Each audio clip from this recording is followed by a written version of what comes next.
Secretary Cardona, I appreciate you being here today. I did wonder if you might show up, given that you seem to have little respect for our congressional inquiries into the goings-on at the Department of Education. As you know, I recently sent you a letter about the failed 2024-25 FAFSA rollout, but much like parents and college students across the country, as of today, we've not received a response on what you're doing to remedy the problems you created for millions of American families. So today, with my time, I'd like to ask a few of these questions now. I'm a parent to a college student and a high school senior. I'd like to understand what contributed to the delayed and ineffective rollout of the 2024-25 FAFSA. Thank you for that question, and I just want to assure you that I take oversight very seriously, and communicating information with you is really important to us. Our department has provided over 50,000 pages and responded to 35 letters from this committee alone. I take it seriously and will continue to take it seriously. We've had many delays with FAFSA, frustrating delays that have been able to fix. It's working now, and I encourage students who are listening to sign up. If you sign up today, what would you say contributed to the delays and the ineffective rollout? What were the contributing factors? There were some programmatic issues that required our engineers to reprogram codes and have. And how much time were you given from the time the bill passed to the time that you were supposed to roll out? Excuse me? The FAFSA Simplification Act, how much time were you given between the time that bill passed to the rollout date? I believe it was passed in the last administration. So do you know how many years that was? It's 3 years. 3 years, okay.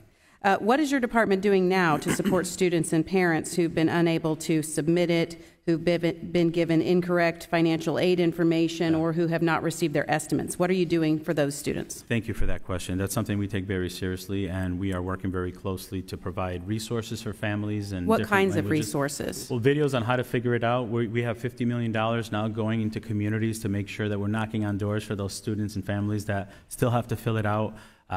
We have tutorial videos. We have a national strategy in partnership with the Boys and Girls Club, YMCA, school districts.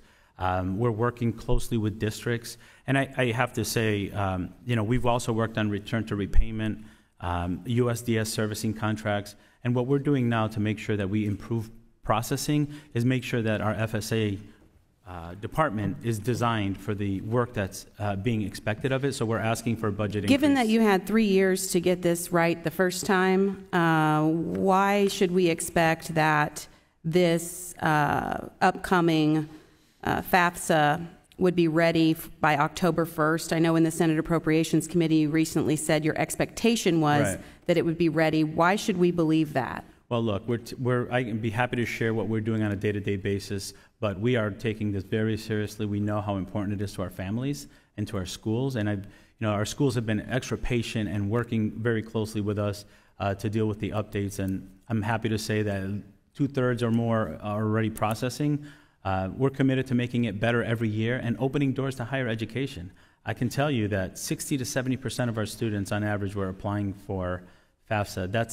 That's not acceptable. We need to be closer to the 95% range, and that's what we're going to work toward, and we're going to make sure that it opens doors to higher education for more Although students. The frustration that I experienced in trying to do the FAFSA certainly would deter people from participating in that this year.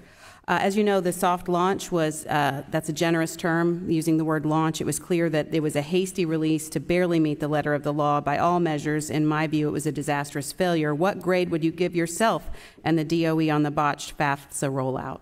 I'm committed to improving it and working with you. What grade would you give yourself? I'm not in the classroom now. I'm not going to be. Well, you're the head of the Department of Education, sir. What grade would you give yourself? We are committed to making sure. Okay, you're not going to answer the grade level. I would give you an F. I think millions of American families would do the same. Question, were you given a congressional directive by law to bail out student loans? Yes or no? I was not given a congressional. Were you given a congressional directive by law to simplify FAFSA? Yes. So you spent a great deal of department hours, I understand, on the student loan bailout, but apparently not very many department hours were spent on simplifying the FAFSA that you had 3 years to do. Your answers are about as unhelpful as the new FAFSA rollout. Seeing as how 5 minutes is not enough to have this thorough conversation, I sure hope you will consider responding to my letter. Thank you very much, Mr. Chairman. I yield back. Thank you.